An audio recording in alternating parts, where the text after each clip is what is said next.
Effectivement, nous allons maintenant passer à cette table ronde autour de l'Imaginal et je vais vous demander de bien vouloir accueillir sur scène les membres de les personnes qui vont intervenir autour de cette table ronde, à commencer par Jan Koenen.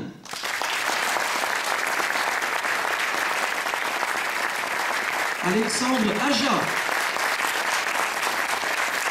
Olivier Assayas. Agnès Merlet. Christophe Gans. Jean-François Roger. Et cette table ronde sera animée par un journaliste de France Culture, nouveau partenaire du festival. Merci d'accueillir Nicolas Martin.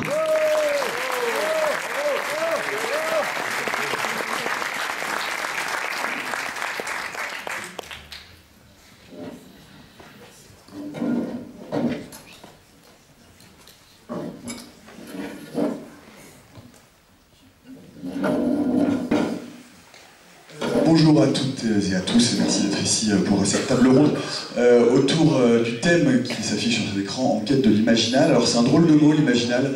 Personnellement je ne le connaissais pas avant que Bruno Bard, le directeur du festival, nous en parle. Je pense que c'est à peu près la même chose pour avoir discuté avec les invités. On a découvert ce mot qui est emprunté à un philosophe français qui s'appelle Henri Corbin. Pourquoi imaginal et pas simplement imaginaire? Parce que pour Corbin, il y a l'imaginaire créatif, qui est la faculté de l'âme humaine à envisager d'autres mondes, à se projeter dans des univers autres. Et puis, il y a plus à ça, il y a une portée métaphysique qui n'est pas prise en compte par le terme d'imaginaire. D'où l'imaginal, ce mot, la puissance de l'âme à la transcendance, il y a quelque chose d'un peu théologique, de mystique dans cette notion d'imaginal. Une sorte d'intermonde entre le sensible d'un côté et l'intelligible de l'autre. En quête de l'imaginal donc, de cet intermonde, celui des marges, des frontières, des interstices, du fantastique, comme le définissait d'ailleurs Todorov, on va essayer d'en parler, et de se dire qu'est-ce que c'est que cet imaginal français, en quoi ça correspond, est-ce qu'il y en a un propre à notre cinéma national, et comment il a évolué à travers le temps, avec une question d'ailleurs piège et impossible pour commencer à nos invités. Quelle est selon vous la spécificité, s'il y en a une, de cet imaginaire fantastique, de cet imaginal du cinéma fantastique français? Qui veut commencer? Jean-François Roger, puisque vous êtes à côté de moi. Merci.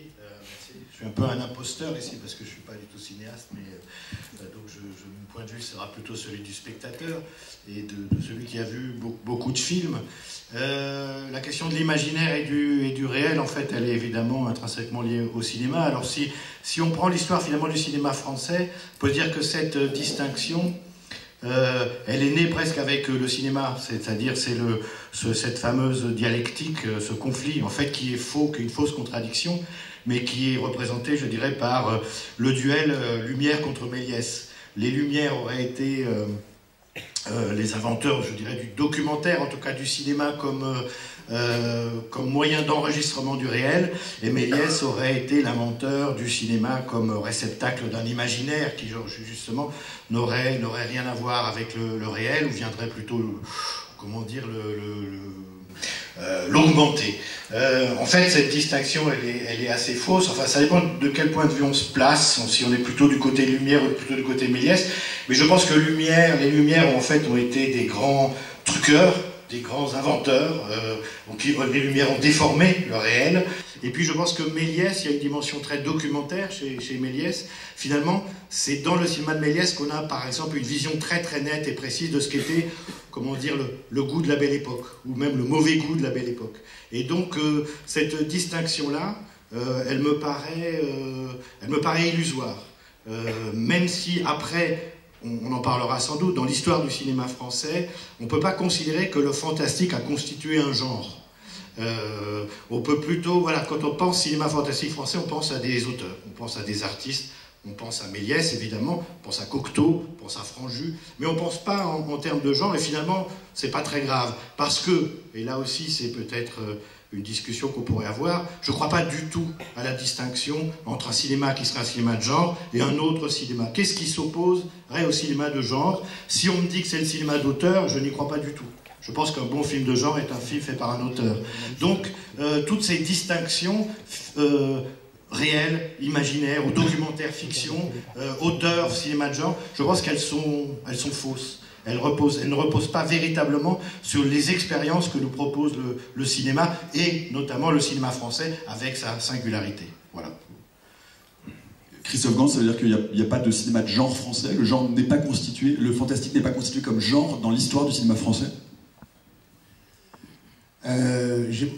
J'ai toujours pensé que le cinéma de genre, c'était une notion en fait économique avant tout. C'est-à-dire que le cinéma de genre, c'est une façon de produire des films avec des budgets parfois singulièrement petits et qui permettent de capitaliser sur un très gros succès. Donc le cinéma de genre s'est beaucoup bâti précisément sur ce genre d'expérience de production. Et le cinéma français, on le sait, ne pratique pas cette façon de faire, à part dans la comédie. La comédie est le vrai genre français, que ça nous plaise ou non. Et par exemple en Italie, mais également en Espagne, évidemment aux États-Unis, quand il s'est trouvé qu'il y avait un grand succès, ça engendrait un genre. Par exemple, pour une poignée de dollars de Sergio Leone, a engendré 800, je dis bien le mot, 800 western spaghetti, généralement coproduits avec l'Espagne. Donc ça, c'est vraiment ce qu'on peut appeler du cinéma de genre. En France, c'est différent dans la mesure où nous faisons un cinéma où la notion d'auteur, du réalisateur, est très importante.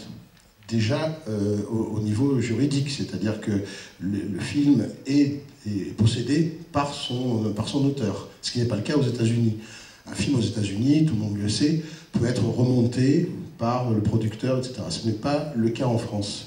Donc ça veut dire que, et ça m'amène donc à la question, ça m'amène à dire que en fait, les films, ce qu'on considère comme des films de genre en France, ont d'abord été des expériences de metteurs en scène très définis par rapport à la culture pop du moment. Je prends par exemple un film comme Alphaville. Il est clair que Godard converse avec des figures qui sont de la pop culture du moment. Quand François Truffaut fait Fahrenheit 451, d'après un livre extraordinaire de Ray Bradbury, il exprime sa passion des livres dans ce film. C'est un film de François Truffaut. C'est un film de science-fiction par ailleurs, mais c'est un film de François Truffaut. On parlait aussi hier, puisqu'on était ensemble, de La Jetée de Chris Marker. Avant d'être un film qui va devenir très important, puisqu'il sera remaké d'ailleurs par Terry Gilliam, et même fera l'objet de 5 saisons d'une série télé. La Jetée est d'abord avant tout un film de Chris Marker, c'est-à-dire le film de quelqu'un qui s'interroge sur la façon de restaurer en fait le spectacle contemporain. Et c'est quelqu'un qui a toujours été en prise avec la réalité, a essayé ensuite de la restituer d'une manière parfois originale. On sait que la Jetée a l'apparence d'un roman photo, mais qu'à l'origine, c'était tourné en prise de vue avec un déroulement normal. Donc, quand il fait La Jetée, il fait un film de photogramme. Donc, je crois que chaque fois, et on peut parler de trucs, de Franju, on peut parler de... C'est-à-dire que chaque fois, le cinéma français, les films, les tentatives de cinéma de genre en France sont liés à un réalisateur. Sauf peut-être une seule fois, c'est pendant l'occupation. Il y a, à cause de la censure allemande et à cause du fait que les gens voulaient se sortir, je pense, de leur quotidien qui était exécrable, on a fait un cinéma qu'on appelle le fameux cinéma merveilleux français. C'est une expérience qui a duré 4 ans, qui est un véritable phénomène de genre en France, qui était lié donc à un moment historique. C'est peut-être la seule fois où plusieurs metteurs en scène ont travaillé dans le même sens. Mais je n'en vois personnellement pas d'autres. Je pense que tous les gens qui sont ici ont d'abord fait des films de Yann Kounen, de Agnès Merlet, de Alexandre Aja. C'est avant tout ça qu'on va voir quand on voit leurs films. Quelqu'un veut répondre directement? Sinon, moi j'ai peut-être une question plus générale pour faire le lien avec ce que vient de dire Christophe Gans. Effectivement, hein, la nouvelle vague s'est emparée d'un imaginaire de genre pour faire ses films d'auteur, mais finalement, il y a eu un mouvement tout à fait similaire aux États-Unis avec le nouvel Hollywood. Et qu'est-ce qui distingue finalement la façon dont le cinéma français s'est emparé du genre de ce qu'a pu faire Coppola, Friedkin et tout ce nouvel Hollywood quand il s'empare justement de la science-fiction, Kubrick? Olivier Assayas, vous avez une opinion là-dessus? Oui, enfin dans le sens où, d'abord, je suis toujours pas, je suis jamais à l'aise quand on n'est pas précis du point de vue sémantique, quoi. C'est-à-dire dans le sens où on parle de fantastique, on parle de genre, on parle de cinéma d'auteur, on mélange tout. Il me semble qu'on a chacun en nous, pour revenir aux choses les plus élémentaires, à la fois une vie quotidienne où on a un rapport avec le monde réel, la nature, la vie, l'amour, enfin tout ce que vous voudrez, etc. Et puis simultanément, on a un imaginaire dans lequel on vit, quoi. On a un univers mental qui est nourri par notre rapport à l'art, qui est nourri par nos fantasmes, qui est nourri par nos rêves, etc. Et qui n'est pas moins réel que le réel dans lequel on vit, quoi. Ce que je veux dire, c'est que nos fantasmes, notre imagination occupent une partie quand même assez essentielle de notre vie. Et il me semble que le cinéma est un outil formidable parce qu'il nous permet de circuler de l'un à l'autre et que d'une certaine façon, je ne vois pas du tout de différence, en tout cas entre ce que raconte le cinéma fantastique, le cinéma de science-fiction, et ce que raconte un cinéma qui raconte la vie quotidienne. Et j'ai envie de dire, horreur de cette distinction. Elle m'insupporte, parce qu'elle oppose des choses qui n'ont aucune raison de s'opposer, et qui au contraire sont complémentaires. Et d'une certaine façon, j'ai l'impression que quand on parle quelquefois de cinéma fantastique, le cinéma fantastique il touche au plus près de choses qui nous sont intimes, d'une manière où le cinéma, je dirais peut-être plus réaliste, n'y arrive pas, enfin, il rentre dans des zones qui sont inaccessibles peut-être aux créateurs. Donc moi, quand j'ai commencé à faire du cinéma, d'abord je viens plutôt des arts plastiques, etc. Et d'un espèce de milieu qui est plus lié au punk rock français, ou de la new wave française, etc. Et à l'époque, je me souviens qu'au fond, je cherchais qu'est-ce qui pouvait être l'équivalent cinématographique, quoi. Qu'est-ce qui avait cette énergie-là, qui était l'énergie dans laquelle je baignais, etc.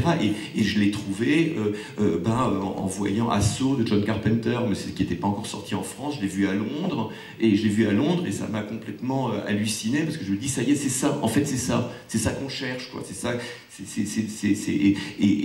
je me souviens, ou les premiers films de John Carpenter, Frisson, un truc comme ça, il y a un truc qui m'a beaucoup marqué, parce que j'étais jeune journaliste, j'ai commencé à faire un peu de journalisme et tout, et j'étais jeune journaliste, et j'adulais, quoi, Cronenberg, quoi. Pour moi c'était le plus grand cinéaste vivant, un truc comme ça, et je me souviens de l'avoir rencontré à l'époque de Chromosome 3, et j'étais avec mon ami Charles Tesson, et on parlait avec Cronenberg, et Cronenberg, à un moment donné, il me dit oui, on parle Chromosome 3, ouais, c'est un film assez douloureux, parce qu'en fait ça raconte mon divorce, et on s'est dit ok, d'accord. Mais d'une certaine façon, il avait tellement raison, quoi. Il avait tellement raison, et au fond, c'est le résumé de ce que j'essaye maladroitement de dire là. Alors on peut rester, si vous voulez, un peu sur la question du genre. Est-ce que le genre est constitué? Est-ce qu'il y a un genre de cinéma fantastique, ou est-ce qu'effectivement c'est une surcatégorie qui n'a plus de sens? Néanmoins, il est difficile de nier que chacune des époques du cinéma fantastique, du cinéma du merveilleux, du cinéma d'horreur, a été traversée par des codes impulsés par certains auteurs, par certains réalisateurs. Agnès Merlet, Alexandre Aja ou Yann Kounen, puisqu'on ne vous a pas encore entendu aujourd'hui.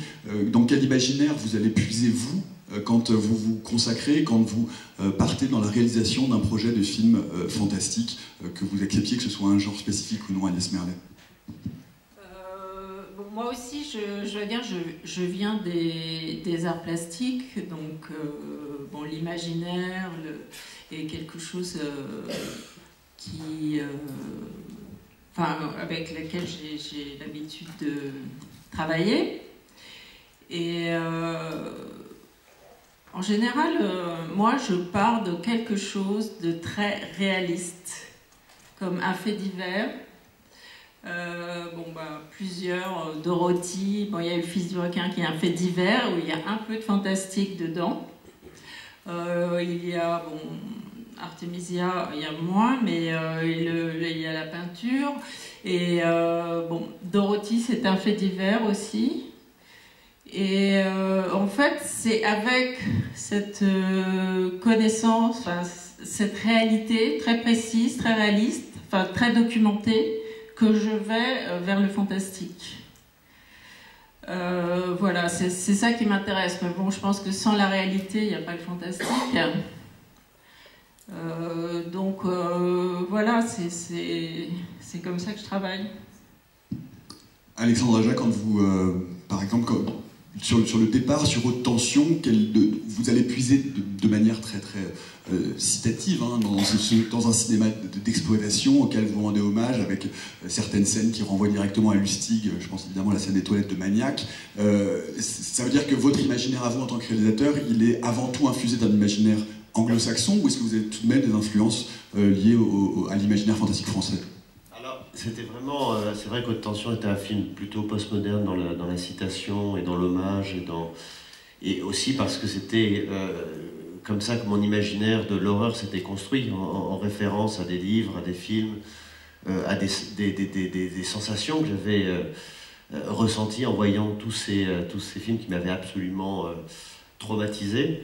Mais c'est vrai que l'exploration de l'imaginaire, et en tout cas l'imaginaire de l'horreur, est devenue un petit peu comment dire, le moteur de mon travail, dans le sens où quand je pense à un nouveau film ou à une nouvelle histoire, je vais automatiquement sur imaginer ce qui pourrait arriver de pire, imaginer ce qui pourrait, ou la pire manière de mourir, ou la pire manière comment dire, d'essayer de survivre. Et c'est comment dire, cet imaginaire du cauchemar qui va vraiment me pousser dans des histoires. Alors c'est vrai que, bon, avec Haute Tension, c'était un départ c'était un premier film, c'était vraiment un film hommage. Et j'ai essayé, après, dans le reste de mon travail, de revenir à des choses beaucoup moins référentielles et plus, comment dire, en me projetant plus justement dans cet imaginaire noir, justement pour essayer de le restituer à l'image, parce que j'ai l'impression que, comme disait Olivier, il y a quelque chose d'assez universel, et finalement, que ce soit un survival, un film vraiment fantastique ou de la science-fiction, il y a toujours au centre des personnages qui pourraient être nous. Il y a une identification, il y a une immersion qu'on essaye de créer pour le public et pour soi-même quand on va regarder le film, où on a envie de retrouver en fait ce malaise, même si c'est dans des scénarios qui sont peu vraisemblables, mais finalement c'est le travail du réalisateur d'établir cette réalité et de lui permettre d'étendre cette réflexion, et finalement le fantastique souvent a une portée beaucoup plus puissante que le réalisme. Quand voilà, on parlait de Chromosome 3, c'est l'exemple ultime sur le divorce, qui est assez radical. On en discutait à Noado, ça marche ça. Oui, il y a quand même peut-être un mot, si le micro marche plus. Notamment, on parlait hier avec Christophe Gans de, voilà, si on interroge en tout cas l'existence d'un genre français à proprement parler, il y a quelque chose qu'on ne peut pas nier, c'est l'existence autour de Métal Hurlant d'un âge d'or de la BD, de l'imaginaire de SF français. Ça a plus ou moins essaimé, mais en tout cas dans votre cinéma, qu'est-ce qui vous motive à aller chercher Moebius, pourquoi aller piocher dans cet imaginaire de BD qui effectivement a eu, à part chez vous, très très peu de débouchés cinématographiques, si ce n'est que Christophe Gans disait hier que peut-être que c'est Alien de Ridley Scott qui est la meilleure incarnation de cet esprit Métal Hurlant au cinéma, mais je vous laisse commenter ça. Oui, je pense que le cinéma français, enfin en tout cas en France, au cinéma, on n'a pas traduit Métal Hurlant et ce qu'il a représenté, mais les anglo-saxons sont tous des fans de Métal Hurlant, et les réalisateurs qui ont fait de la science-fiction aux États-Unis se sont beaucoup inspirés de Métal Hurlant, et ils l'ont toujours dit, hein, Ridley Scott pour Alien ou Blade Runner, c'est le cas. Oui. Moi, je voudrais revenir à l'histoire de l'imaginaire. C'est très difficile de cadrer un imaginaire français, et je voudrais reprendre un peu le chemin que traçait Olivier, à dire qu'effectivement nous avons deux mondes, le réel dans lequel nous avons des expériences et l'imaginaire dans lequel nous vivons. Et par rapport à l'inspiration, moi je dirais qu'il y a, en précisant cette image, puisque c'est le titre Imaginal, c'est qu'on pourrait préciser ce rapport à cet espace d'inspiration en fait. Et donc moi je dirais, et je vais revenir comme ça à Métal Hurlant, mais je dirais qu'il y a un peu deux choses dans ma sensation, c'est que d'un côté, effectivement, on est issu dans un certain espace d'une culture un peu particulière, enfin d'une spécificité, qui a aussi un modèle de réalité, qui va définir la réalité. Et il se trouve que, en tout cas moi dans mon histoire, je me suis rendu compte qu'il y avait une dissonance entre le désenchantement d'une réalité que m'est proposée dans l'existence comme modèle de vie par ma culture, assez désenchantée et assez... et qu'à la fois il y avait un appel vers des histoires enchantées, non réelles, issues d'un monde virtuel mais assez collectif, dans un inconscient collectif où le théâtre des jardins, la noosphère, mais enfin un espace dans lequel on raisonnait profondément sur la magie de l'existence d'un monde, et en tout cas de quelque chose d'enchanté, que ce soit enchanté, donc pas en adéquation avec la manière dont le réel devrait fonctionner, donc qui n'existe pas, mais qui existe émotionnellement et qui nous fait raisonner, que ce soit, je dirais, du côté des anges ou des démons, en prenant des archétypes. Et en fait, assez vite, moi qui étais passionné dans cette sorte de refuge dans l'imaginaire, et non notamment en province à 15 ans en lisant mes talents à la bibliothèque municipale, mais en commençant comme ça, de faire un choix, je pense, à 25 ans, de dire finalement je préfère passer mon existence dans ce monde imaginaire qui est quelque chose qui me plaît plus que ce que me propose ma société, c'est-à-dire que le déroulement des pensées de ce que doit être une existence, de ce qu'est l'argent, de ce qu'on doit être et de ce qu'on propose vers la retraite et de tout ça. Et à un moment donné, je dis, c'est pas voilà, c'est pas une dimension qui me plaît pour naviguer. Or que je peux naviguer dans l'art, le cinéma, la littérature, et moi-même créer des espaces dans lesquels je peux vivre. Donc il y avait cet espace. Et je dirais un peu plus loin que cet espace a une réalité que j'ai moi un peu rencontrée dans la jungle avec les Indiens, à se dire qu'en fait, ce qu'on appelle imaginal, il y a une forme d'autre dimension, d'autres choses qui semblent vivre, et que si nos pensées, parfois j'ai remarqué qu'il y a des films qui sont inspirés au même moment dans différents endroits par différentes personnes, c'est que ces films, ces histoires ont des vies propres en fait. Alors c'est très poétique ce que je raconte, je suis dans ma licence de réalisateur de cinéma, mais cette sensation de se dire je suis au service d'une histoire qui veut se matérialiser, donc je vais l'écouter, donc je vais me positionner dans un espace où je vais pouvoir aider à ce que cette histoire vive à travers un film ou un scénario, et qu'elle puisse passer aux autres. Alors cette histoire, elle peut être un cauchemar, elle peut être une histoire... Et même, je dirais, même une histoire d'un drame social. C'est le regard, en fait. C'est qu'est-ce qui va être derrière le film à l'intérieur. Et Lynch a dit une fois, et j'ai trouvé que c'était super juste, les histoires à nous attendre, il faut les pêcher. Je crois qu'en fait, il faut se rendre disponible. Et je crois à ça. Alors donc, du coup, ça ramène à l'imaginaire français. Bah, là, c'est l'espèce entière qui a accès à ces mêmes sources. Et ces sources, on peut les voir d'ailleurs à travers, par contre, des espaces mystiques que sont les religions, les contes, les mythes. Les histoires se recoupent, c'est-à-dire qu'il y a comme une réalité qui veut vivre à travers nos pensées et donc qui est transculturelle. Par contre, la façon dont le faire, en fonction de qui on est dans une culture, de quel pouvoir on a, si on a le final cut, si on est plus dans une société où on privilégie l'auteur, si on est dans un espace politique ou si on a un problème social qu'on veut montrer, cette histoire va sortir à travers ce film. Mais j'ai souvent l'impression que dans tous les films, j'essaye moi en tout cas de regarder qu'est-ce qu'on essaye, qui essaye de venir me parler, mais un peu comme de la médiumnie. Voilà. Peut-être qu'on... alors, je vais rebondir sur ce que vient de dire Yann Kounen. Effectivement, si on veut rester autour de cette notion d'imaginal, c'est-à-dire d'une sorte de métaphysique de l'imaginaire, est-ce que c'est par rapport à d'autres productions internationales, est-ce que c'est ce qui a fait défaut peut-être à un cinéma français qui allait chercher ses quêtes, ses limites du merveilleux? À votre avis, Yann Kounen, pour rebondir sur vous tout de suite, est-ce qu'il a manqué peut-être une portée transcendantale au cinéma fantastique français? Voilà, disons-le comme ça. Non, c'est difficile de jauger ça. Je crois qu'il y a la volonté artistique. J'ai un peu l'impression qu'il y a la volonté artistique. On a le background culturel puisqu'on en vient. Enfin, tu vois, on a Jules Verne, on a Perrault, on a comme ce qui nourrit beaucoup tous les Américains et Disney, etc. Tout ça, Alors, je pense qu'il y a une période dans le cinéma français où peut-être les gens qui décident et qui ont les moyens de faire des films culturellement se sont dit que c'était peut-être pas notre savoir-faire, parce que je pense que les auteurs sont là. Et que souvent, il suffit d'un film, hein, ça a été le cas dans les années 90 avec Délicatessen, il a suffi d'un film qui arrive à passer à travers ce filtre et qui va permettre d'un coup de dire non, mais finalement, le film est possible, il faut quand même se rappeler, parce qu'on parle dans un espace théorique, mais que le cinéma, c'est pas la peinture. C'est pas un peintre, on lui dit pas quelle couleur il va mettre, quel est le sujet qui va être truc, puis il a qu'une heure pour finir son tableau.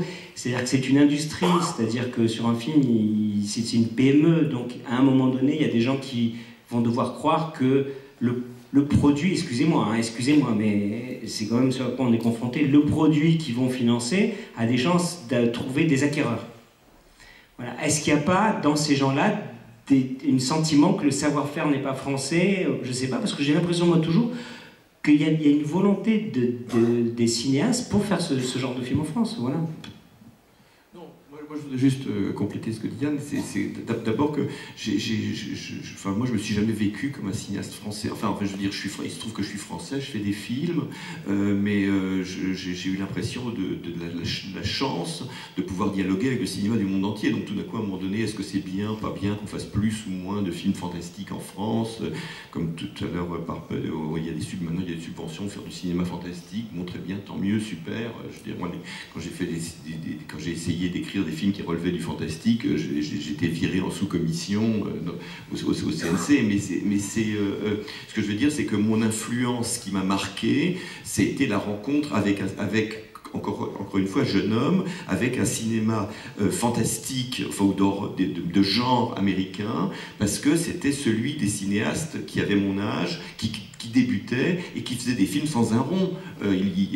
John Carpenter, Wes Craven, David Cronenberg, ils n'ont pas attendu d'avoir des subventions pour faire des films. Au contraire, ce qui était excitant, c'est qu'avec pas un rond, dans la marche de Hollywood, ils arrivaient à faire des films qu'ils imposaient à l'industrie du cinéma américain. Ils imposaient un truc qui était moderne, qui était audacieux et qui était transgressif. Et donc, c'est la rencontre avec ça qui m'a beaucoup plus qui m'a marqué, et j'en suis pas moins français pour ça.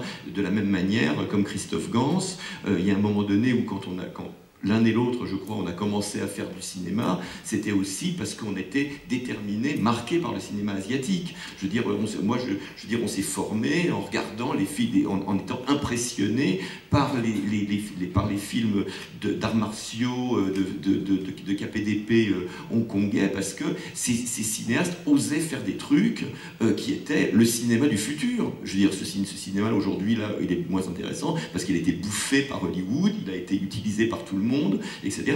Mais quand on regardait des scènes de combat réglées par Liu Chialiang, quand on regardait les films de Chang Che, quand on voyait les premiers films de Tsui Hark, ou des trucs comme ça, on se disait, mais pourquoi on fait, au fond, moi j'avais pas l'intention de faire du cinéma chinois, et Christophe certainement non plus, mais il y avait des outils, il y avait une invention formelle, et la question c'était juste de savoir à un moment donné où est la modernité. Moi j'aurais eu 22 ans en 60, etc., ça aurait été la nouvelle vague, j'aurais été halluciné par la nouvelle vague, parce que tout d'un coup c'est nouveau, c'est moderne, ça réinvente le cinéma. Quand il se trouve qu'à la fin des années 70, au début des années 80, où je me suis formé comme cinéaste, la modernité, elle était dans le cinéma de genre américain, elle était chez Clint Eastwood, qui n'intéressait pas la cinéphilie noble à cette époque-là, et elle était, encore une fois, dans la révolution qui s'opérait dans le cinéma asiatique. Et je veux dire, donc, à un moment donné, quand on commence à se dire, est-ce qu'en France, on faisait ceci, cela, on s'en fout. Je veux dire, les films circulent, ils voyagent, ils nous influencent, ils nous marquent, qu'ils soient encore une fois, français, chinois ou américains. C'est intéressant parce que ce cinéma que vous décrivez, qui est évidemment un cinéma de bric et de broc, les premiers Cronenberg, les premiers Wes Craven, on a eu ça aussi, du cinéma fauché, fantastique, fait avec des bouts de ficelle en France. C'était le cinéma de Jean Rollin. Et pourquoi est-ce qu'en France ça donne Jean Rollin alors qu'outre-Atlantique ça donne Cronenberg, Christophe Gans ou Olivier Assayas? Si vous voulez répondre, je sais pas. On l'entend sûr. Non mais il y a nul n'est prophète en son pays, et d'abord je voudrais dire que Jean Rollin, on peut en penser ce qu'on veut en France, mais aux États-Unis, et spécialement en Angleterre, il a un public de fans absolument considérable. Et voilà, donc il y a aussi ça. Je pense qu'il y a une notion qui est très importante, c'est aussi le fait que la notion de modernité est indubitable, c'est vrai ce que dit Olivier, et le fait que au cahier du cinéma dans lequel vous participez, et en même temps nous à Starfix, qu'on se soit joint qu'on ait commencé à détecter ces zones dans le monde dans lesquelles se passait quelque chose qui représentait pour nous la modernité, c'est très intéressant parce que c'était vraiment deux journaux qui arrivaient finalement à une conclusion similaire en partant littéralement de deux points de vue opposés. Donc, et d'ailleurs c'est ça qui a fait que avec Olivier j'ai toujours eu une sorte de dialogue finalement, parce que je comprends intimement ce qui a pu le séduire, mais ce qu'il a évidemment interprété lui à sa façon et puis moi à la mienne. Mais il y a une chose quand même qui est importante de dire, c'était que ce cinéma était aussi difficile à voir. C'est-à-dire qu'on rentre dans quelque chose aujourd'hui, alors j'ai un peu peur d'être le pragmatique de la bande là, mais il y a quelque chose quand même pour moi qui me frappe, c'est qu'aujourd'hui tout est à notre portée, tous les films du monde entier sont à notre portée, et quelque part j'ai l'impression parfois que ça a coupé l'élan de curiosité qu'il y a pu avoir quand ces films n'étaient pas aussi faciles à voir. Le cinéma de Hong Kong était non seulement un continent en soi, mais peut-être même une autre planète. Et il fallait faire le voyage pour aller là-bas, et il fallait se battre pour récupérer les films, etc., au bon format et tout. Aujourd'hui, il n'y a plus ça. C'est-à-dire que le cinéma tel qu'il se fait aujourd'hui, il est à la disposition de tout le monde au même moment. Alors ça veut dire que les jeunes cinéastes d'aujourd'hui ne peuvent pas se comporter avec ce cinéma comme nous on s'est comporté. C'est-à-dire que nous, il y avait cet attrait vraiment sensuel pour le mystère de ces cinématographies lointaines, alors qu'aujourd'hui, je pense que les jeunes cinéastes qui démarrent aujourd'hui, ils ont tout à leur disposition, et donc ils ont un vocabulaire augmenté dans lequel ils n'ont qu'à puiser, quoi. Ce que je veux dire par là, c'est qu'ils ne seront pas moins bien que nous, ils ont simplement un autre mode de fonctionnement, et peut-être que notre planète s'est incroyablement rétrécie sous l'effet de la globalisation et sous l'effet de la rapidité de la communication et de l'accessibilité des choses, qui fait que on est déjà, nous, les témoins d'une époque passée. Et tout est en devenir aujourd'hui par rapport à la vitesse de propagation des images. Et de ce point de vue-là, Christophe a été un passeur, parce que disons que moi j'ai écrit beaucoup sur le cinéma de genre et sur le cinéma de Hong Kong en particulier, mais en fait en réalité j'ai pris ce qui m'intéressait, ce qui m'était utile pour ma pratique du cinéma, tandis que Christophe a fait un travail formidable d'édition. C'est grâce à lui que énormément de films qui étaient invisibles, inaccessibles, ont été visibles, et spécifiquement en France, et même en France, avant d'autres pays où ces films étaient introuvables. Donc c'est à travers la revue HK, tout ça, etc. Et c'est vrai qu'aujourd'hui, maintenant, tout ça c'est généralisé, mais vraiment, ça s'est construit sur un travail où Christophe a donné à voir ses films. Quand on se replace dans une perspective un peu historique, on se rend compte que tous les cinémas dont vous parlez, c'est-à-dire le cinéma d'exploitation américain avec les petits films d'horreur fauchés, le cinéma d'art, les films d'arts martiaux chinois, le western italien, etc., ce sont des films post-hollywoodiens en fait. Ce sont des films dont tout d'un coup on a inventé quelque chose sur les ruines d'un Hollywood, sur les ruines d'un cinéma de studio qui ne produisait plus rien de bon. Comme je pense que vous avez tous vu le dernier film de Tarantino, c'est très intéressant. On est dans les années 60 et en gros toutes les références qu'il y a dans le film sont des films totalement inconnus et oubliés. Et là, on connaît le goût de Tarantino pour justement ces cinémas-là, le cinéma d'exploitation, le cinéma d'arts martiaux, les films de sabre japonais, tout ça. C'est quelque chose qui va, d'une certaine façon, arriver après Hollywood, après le Hollywood des studios. Et d'une certaine façon, là-dedans, la France, elle n'a pas tellement sa place. C'est vrai, l'Italie, l'Espagne un peu, avec certains films d'horreur, évidemment l'Asie, et la France, elle n'a pas tellement sa place, ou alors il y en a un, mais il ne fait pas du cinéma de genre, enfin si, ou alors de surgenre, c'est Melville. C'est-à-dire que voilà quelqu'un qui va prendre des formes et qui va en produire, disons, une version maniérée. Ce sera le film noir français sur les décombres du film noir américain qui n'existe plus. Et donc c'est peut-être lui, le grand cinéaste de genre de ce moment-là, celui qui va inventer des formes, et même plus que des formes, une forme d'énergie, en tout cas, puisqu'on parle d'énergie. Et je pense que c'est celui qu'on peut citer. Alors évidemment, on n'est pas dans le fantastique, encore que, parce que je pense que le cinéma de Melville, c'est un cinéma d'anges, ce sont des anges en fait. On est dans un monde un peu, on n'est pas dans le monde réel. Quand vous voyez le cercle rouge, à un moment donné, vous voyez qu'on a perdu tout contact avec le réel, tout en partant de la réalité. Et donc, voilà un peu peut-être comment situer cette histoire du cinéma français fantastique dans une histoire, en fait, dans une histoire plus générale, dans lequel, et en fait, la dimension, peut-être pour rebondir sur autre chose, pour moi, le plus grand cinéaste fantastique français, c'est peut-être Claude Chabrol. Alors c'est marrant de dire ça, parce que voilà quelqu'un qu'on a considéré comme un sociologue du cinéma, comme quelqu'un qui filmait la bourgeoisie, c'est une biopsie, comme ça, il y a un critique qui a parlé de biopsie, comme ça, de la société française. Et en même temps, vous regardez certains plans dans les films de Chabrol, il y a des fantômes. Il y a l'intrusion d'un monde virtuel dans le monde réel. Et ça, je pense que la notion de genre, pour le coup, elle n'est pas du tout pertinente quand on parle de fantastique. Encore une fois, c'est pas la même chose. Et dans le cinéma français, le fantastique, lorsqu'il existe, il existe sous la forme d'un expressionnisme très subtil qu'on trouve par exemple dans les films de Chabrol. Voilà. Ouais, enfin, par ailleurs, ça commence avec Feuillade. Hein. Si tu veux, il y a un fantastique français, il y a un fil du fantastique français qu'on retrouve aussi chez Rivette, par ailleurs, pas reconnu comme cinéaste fantastique, mais au fond cinéaste fantastique. Et évidemment, toute l'œuvre de Franju est une œuvre à la fois très ancrée dans un imaginaire poétique français, celui de Cocteau, qui à mon avis a son rôle dans cette histoire-là, et donc il y a une histoire un peu en zigzag qui n'est pas exactement la même que celle du cinéma de genre fantastique ailleurs. Oui.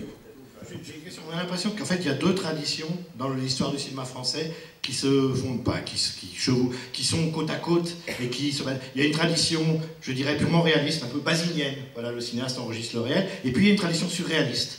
Et en fait, la tradition qui vient du surréalisme, dont on, évidemment, ça commence avec Feuillade, hein, mais ça va très loin, c'est Cocteau, etc. Et en fait, cette tradition surréaliste, elle est restée minoritaire, peut-être. Pardon de te reprendre, mais moi je dirais plutôt symboliste. Il me semble que ça a plus profondément à voir avec le symbolisme qu'avec le surréalisme. Le cinéma surréaliste.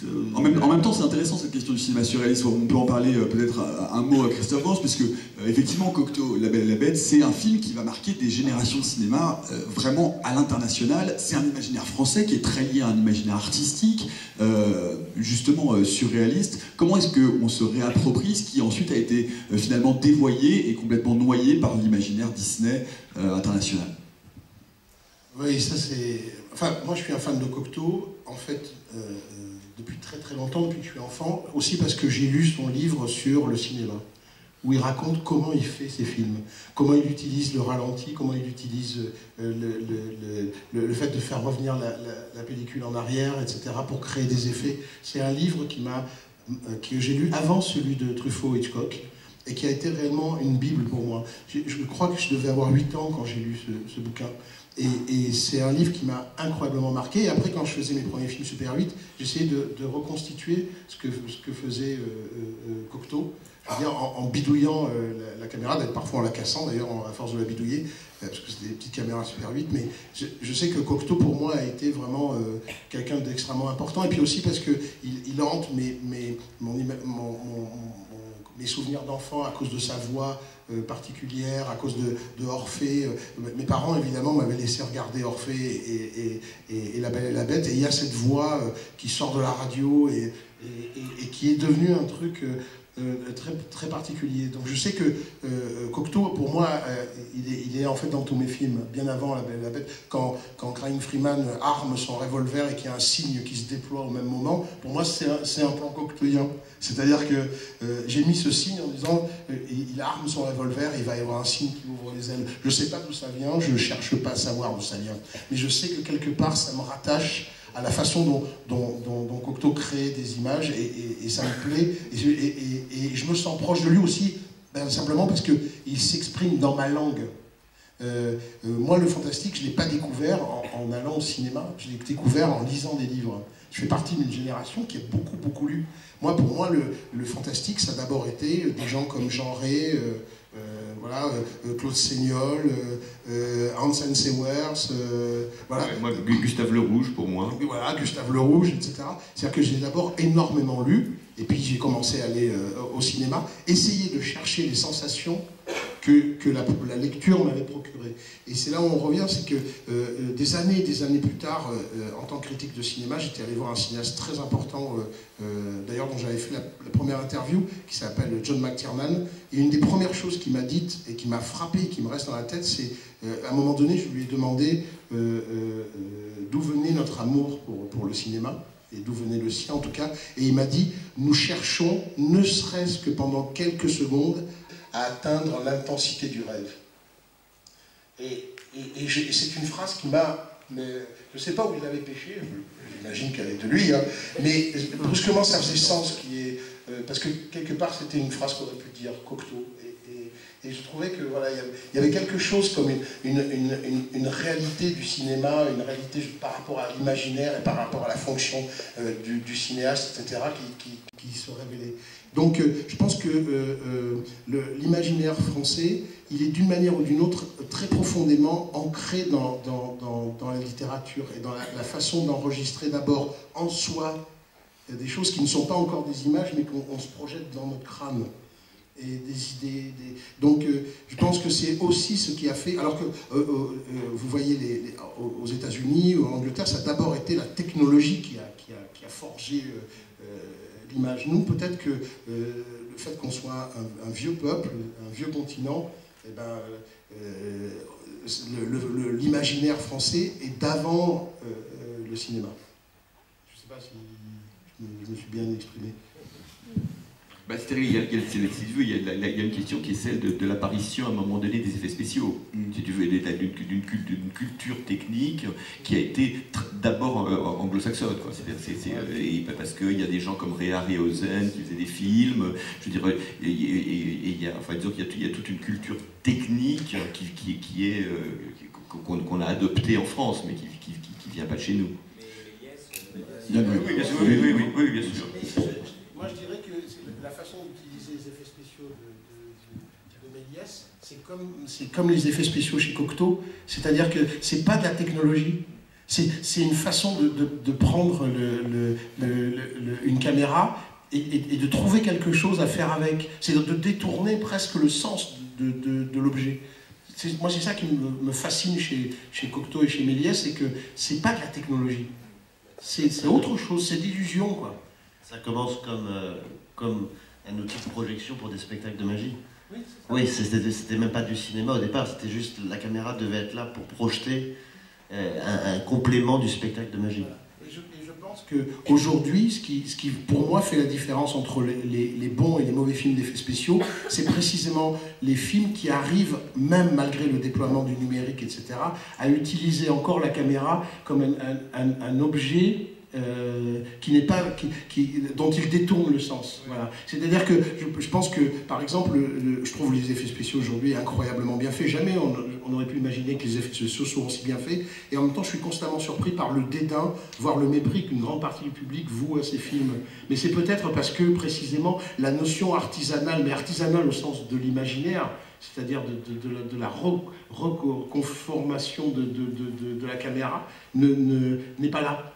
C'est-à-dire qu'ils n'y voient finalement que le talent des infographistes et non plus quelque chose qui est en fait simplement l'inspiration.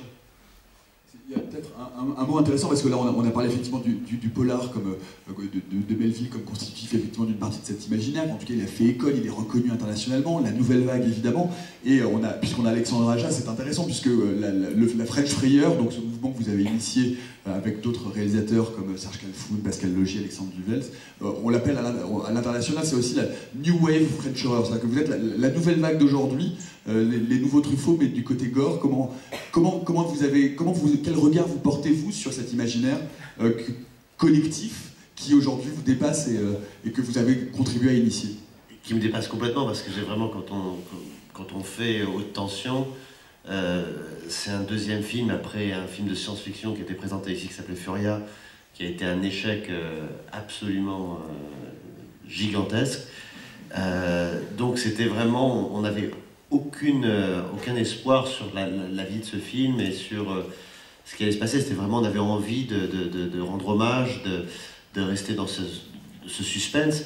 Alors c'est vrai que, pour reprendre un peu la sémantique que Christophe expliquait sur le western spaghetti, finalement le French Terror a un peu commencé de la même manière, c'est-à-dire que tout d'un coup, Haute Tension, qui n'a pas forcément très bien marché en France, on a fait je crois 130 000 entrées ou 150 000 entrées, je ne me souviens plus, a montré un nouveau modèle économique en étant extrêmement bien vendu à l'étranger, en trouvant d'autres voies d'exploitation, et finalement pas mal de gens derrière, parce que le cinéma de genre a été paralysé en France pendant très longtemps. Alors, cinéma de genre, je suis tout à fait d'accord avec toutes les définitions, j'aime pas ça non plus, mais alors on va dire que le cinéma qui n'est pas du prime time a été censuré pendant très longtemps, parce que très difficile d'avoir des préachats de télé dans un pays où le cinéma se finance essentiellement par le préachat télé. Donc c'était extrêmement compliqué d'aller faire des films interdits moins de 12 ans, moins de 16 ans, et trouver du financement. Donc tout d'un coup, avec Haute Tension, film interdit moins de 16 ans, on se rend compte, à une petite économie, qu'il y a quelque chose d'intéressant à faire. Et finalement, c'est ce modèle un peu économique qui va ouvrir, je pense, la porte à vraiment d'autres auteurs. Parce que, alors oui, il y a 800 western spaghetti, il y en a beaucoup qui ont été faits, mais je pense qu'au milieu de ces 800, il y avait toujours une expression d'auteur qui était aussi très forte. Donc, tant mieux. Donc oui, il y a eu ce cinéma genre dans la définition économique, qui a commencé avec la French Terror, mais ça a permis justement d'aller donner sa chance à d'autres réalisateurs pour faire ce type de film. Après, c'est un modèle qui reste malheureusement artificiel, parce que un film qui n'est pas soutenu par son public de base, dans sa langue, ne peut pas vraiment, même avec des aides, même avec... Et ça reste toujours le paradoxe d'un cinéma un petit peu plus violent, radical, ou aujourd'hui en France, c'est que c'est très compliqué, et à ma connaissance, à part Christophe et à part Yann, et à part Marc, il y a très très peu quand même d'exemples de réussite avec un succès populaire derrière. On peut rappeler qu'effectivement, c'est 2% selon les chiffres d'Unifrance, 2% des entrées qui sont sous le label science-fiction, fantastique, horreur, et que la comédie est à plus de 60% de mémoire. Ça veut dire que le problème est du côté du public, pas uniquement du côté de la production. Le seul imaginaire collectif du French Terror ou du French Frayeur, c'est un pur modèle économique, en sachant que par ailleurs, effectivement, beaucoup d'entre vous êtes partis aux États-Unis pour pouvoir continuer à tourner ces films. Qui veut répondre à ça, Jean-François? Non, c'est vrai que là, parler de genre, c'est une erreur, quoi. C'est-à-dire que ça n'existe pas, le cinéma d'horreur français de genre, puisque le genre, comme l'a dit Christophe, c'est quelque chose qui naît d'une fabrication industrielle des films, qui est né d'une division du travail, d'une spécialisation, d'un marketing du public. Or, le système de production français, il n'est pas du tout comme ça. Donc moi, ce que je trouve... alors, on peut rappeler aussi que, comme le dit aussi Christophe, nul n'est prophète en son pays. Je me souviens qu'il y a une époque où l'Italie a produit davantage de films dits de genre, et notamment des films d'horreur, dans les années, à partir de la fin des années 50, après le succès d'ailleurs des films britanniques de la Hammer. Et en fait, les films étaient signés de pseudonymes anglo-saxons. Parce que, disait Riccardo Freda, qui est peut-être celui qui a réalisé le premier film fantastique italien qui sont Les Vampires en 1957, qui a d'ailleurs été un échec. Il a dit les gens ne sont pas venus parce que quand ils ont vu les noms italiens au générique, ils se sont dit ça va être nul. Et donc il y a eu ce mensonge comme ça des pseudonymes anglo-saxons parce que ça ne prenait pas. Puis au bout d'un moment le genre s'est installé et puis on allait voir les films cette fois-ci signés authentiquement par les cinéastes. Ce qui est intéressant dans la démarche des cinéastes français qui, effectivement, ne sont peut-être pas prophètes de leur pays, mais qui vont à Hollywood, c'est qu'ils apportent quelque chose au cinéma américain, pour le coup. C'est-à-dire que on peut dire qu'ils sont beaucoup plus désinhibés, peut-être, que les cinéastes américains qui font des films beaucoup plus formatés. Quand on voit les films d'Alexandre Aja, par exemple, un film comme son remake de La colline à des yeux, c'est vraiment un film d'une violence et d'une inventivité que peut-être n'aurait peut-être pas pu être produit par un réalisateur américain. Et donc, assez bizarrement, il y a une espèce de contrebande comme ça, des cinéastes français qui s'installent à Hollywood, et puis un peu comme les coucous du nid qu'on a vu, là, qui virent un peu les cinéastes médiocres et qui s'imposent avec des films qui sont plus inventifs et parfois graphiquement plus violents que les films que produirait le système hollywoodien.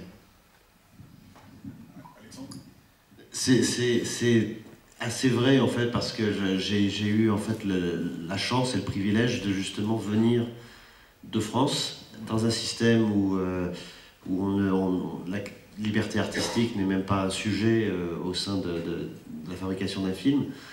Et c'est vrai que quand je me suis confronté pendant l'écriture de La colline des yeux à des producteurs, y compris Wes Craven, avec vraiment une vraie réticence où on ne peut pas faire ça, on peut pas, c'est trop, ça va trop loin, c'est pas possible.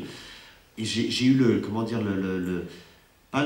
c'est pas une question de courage, mais juste l'audace de dire non, mais c'est comme ça, et sinon fais-le, parce que c'est pas ça que je veux faire. Parce que j'avais toujours ce sentiment, ce privilège de me dire bon bah si ça marche pas, je peux revenir en France et avoir la chance.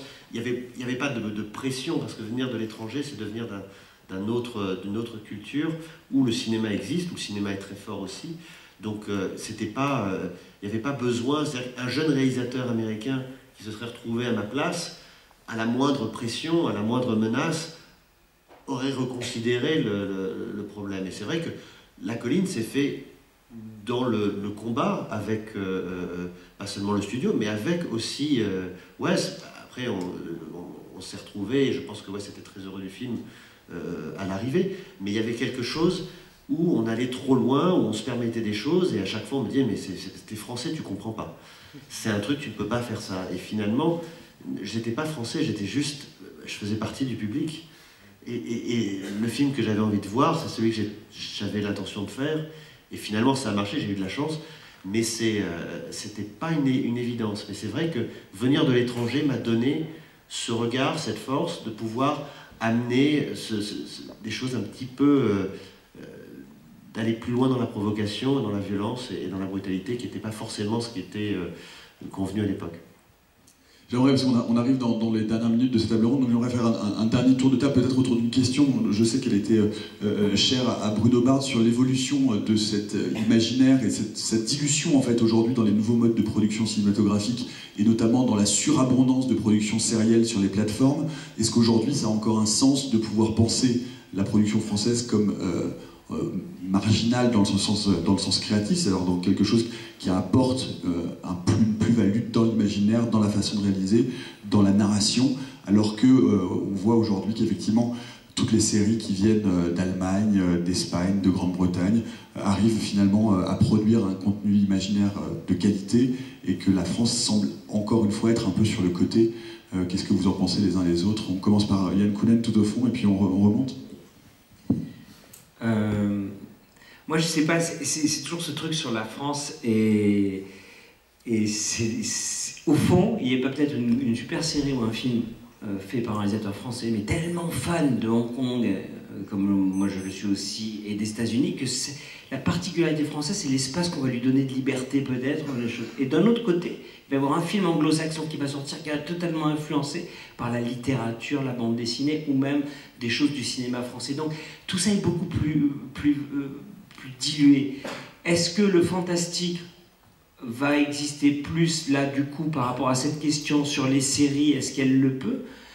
Je sais pas. Moi je trouve quand même, quand j'entends tout le monde en fait, je trouve que tu sens bien cet espace où d'autres pays ont créé une forme, mais quelque part la limite de cette forme qui est magnifique, et il y a des chefs-d'œuvre, on est d'accord, mais il y a une forme, pas de religion, mais de loi, parce que c'est un genre. Et que toujours le crossover, l'espèce de nous, toi tu arrives que dans une confrérie qui a des usages, et tu te dis, mais pourquoi vous avez ces usages, on pourrait faire comme ça, on irait plus court, on ferait ça. Et ça, c'est une spécificité française, parce que justement, le genre fantastique n'est pas installé de manière rigide. Et souvent, les Américains sont un peu parfois choqués par la liberté qu'on se prend. Et moi, j'ai eu cette réflexion quand j'avais fait Vibro Boy. Moi, j'adorais Evil Dead, mais ce mec, ils se coupent le bras, ils disent merde. Et à côté, il y avait Mean Street, où les mecs, ouais, you fucking... Et c'était vraiment l'horreur du dialogue. Et je dis, pourquoi on ne fait pas un film d'horreur où ils se coupent le bras, mais ils parlent normalement, parce qu'ils se coupent quand même le bras, et c'est tous des fous, ils vont crever.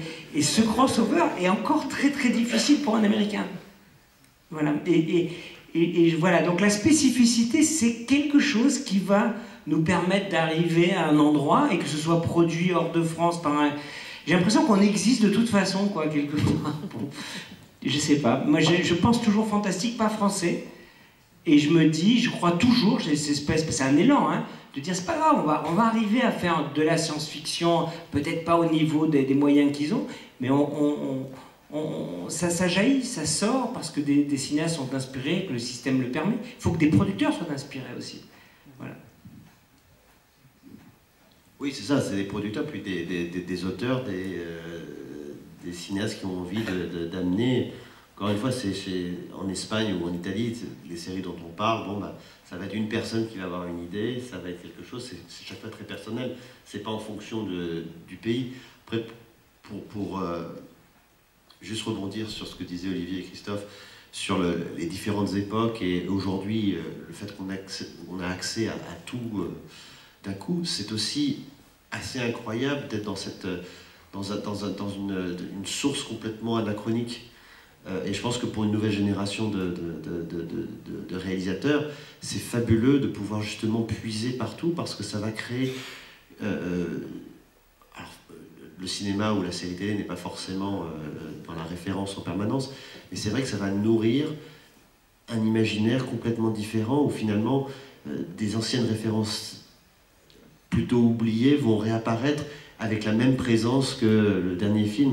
Et moi j'aime beaucoup justement le côté playlist absolument anachronique du cinéma tel qu'il se présente aujourd'hui pour ceux qui aiment le cinéma et pour ceux qui veulent en faire.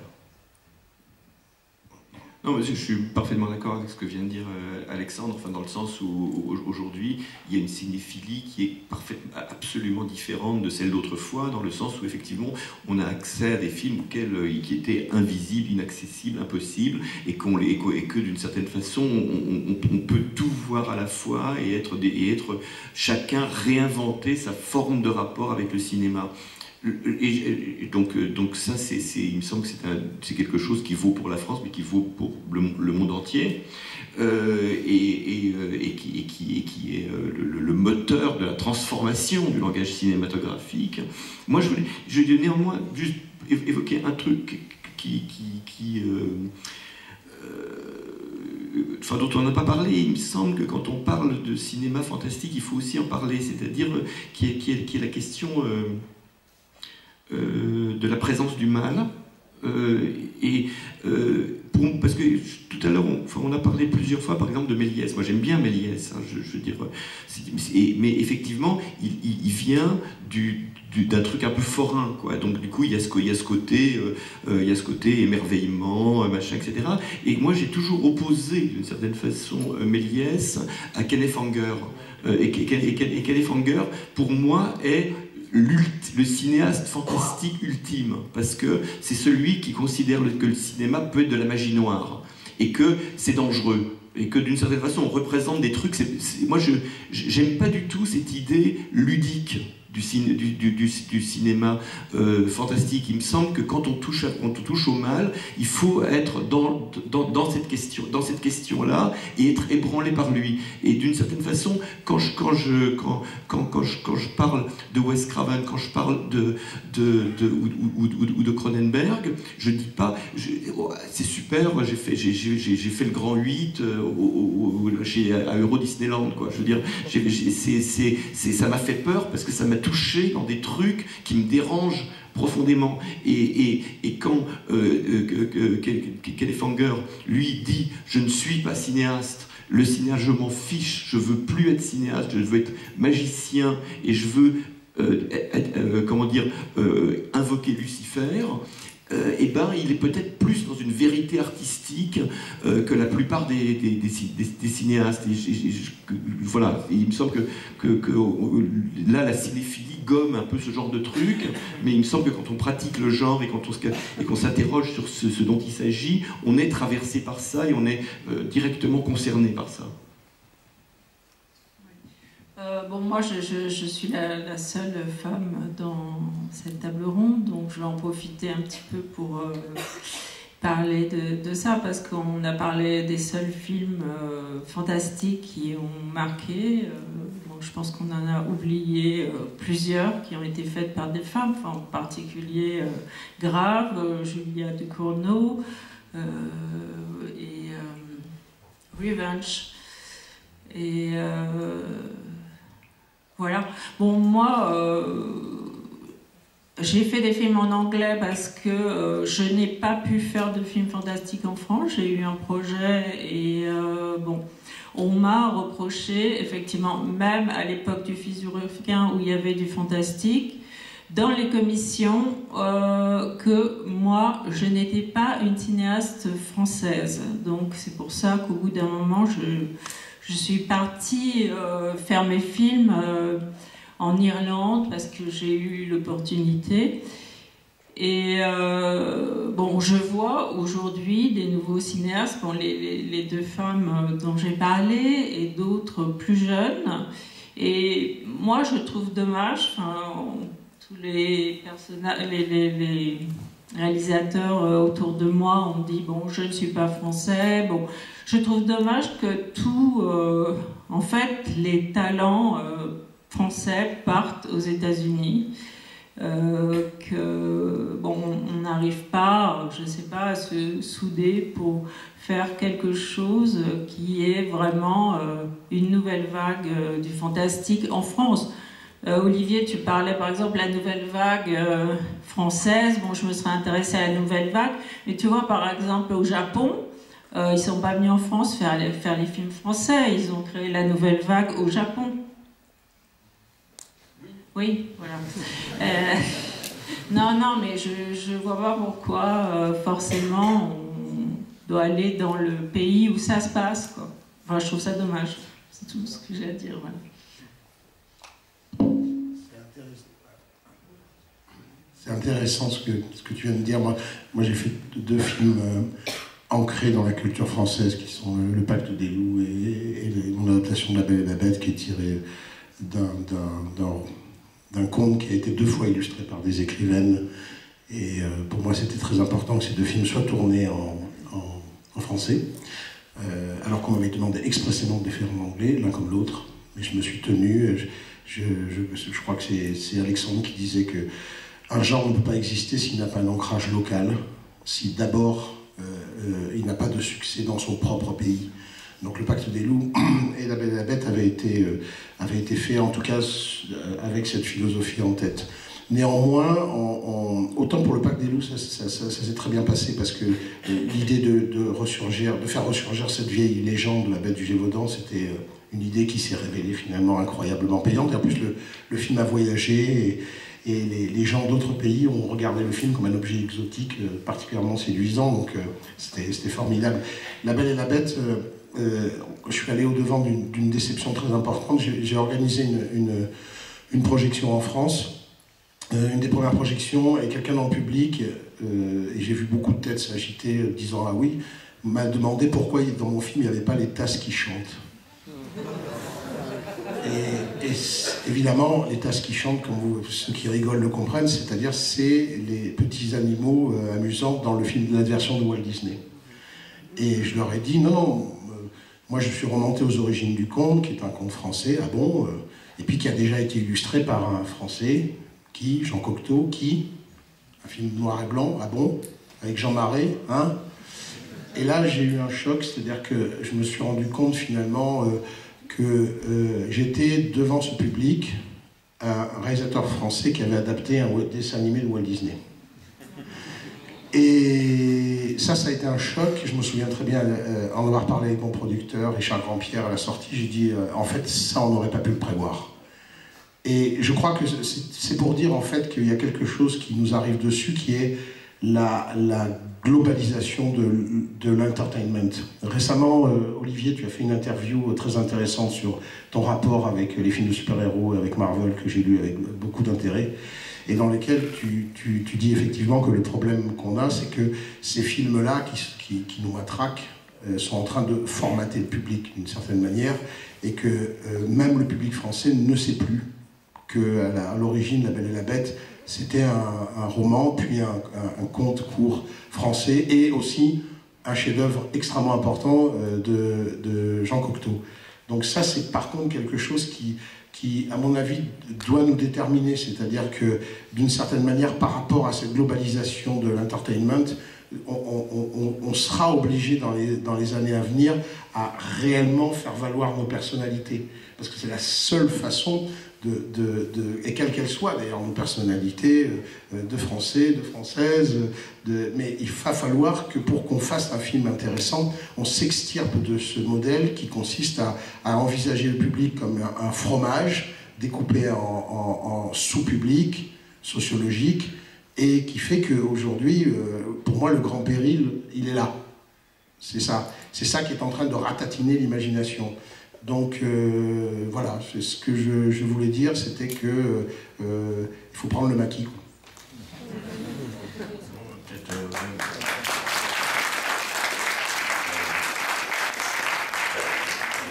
Je ne suis pas cinéaste, donc moi je pense que mon poste d'observation est plutôt celui à la fois d'un spectateur, mais aussi de quelqu'un qui voit ce qu'est la cinéphilie aujourd'hui, puisque je suis le responsable de la programmation à la Cinémathèque française. Et je dirais qu'il y a deux mouvements contradictoires. On va essayer de finir sur une note un peu optimiste. Comme le disaient Olivier et Christophe, c'est vrai qu'on n'a jamais eu autant de films à notre disposition. On a les grands chefs-d'œuvre du cinéma sur notre bibliothèque, la télévision, la vidéo, le DVD, etc., les plateformes. On a le sentiment que la période de pénurie que notre génération a connue, qui faisait qu'on courait après les films, a disparu, et c'est tant mieux. Et que finalement, d'ailleurs, c'est la victoire de ceux qui, pendant longtemps, se sont battus pour que l'histoire du cinéma, pour ce qu'on appelle le patrimoine cinématographique, c'est un mot un peu, ça fait un peu monument aux morts, c'est pas terrible, mais en tout cas, soit considéré et même devienne un petit marché. Alors là, deux choses, c'est que cette profusion, elle est illusoire, cela dit. Il y a encore plein de films qu'il est impossible de voir, et plein de très beaux films. L'autre inconvénient de cette profusion, enfin l'autre, je dirais, effet pervers, c'est que le goût pour le cinéma, la cinéphilie s'est tribalisée un peu. Comme on n'a pas le temps de voir tous les films, on se spécialise.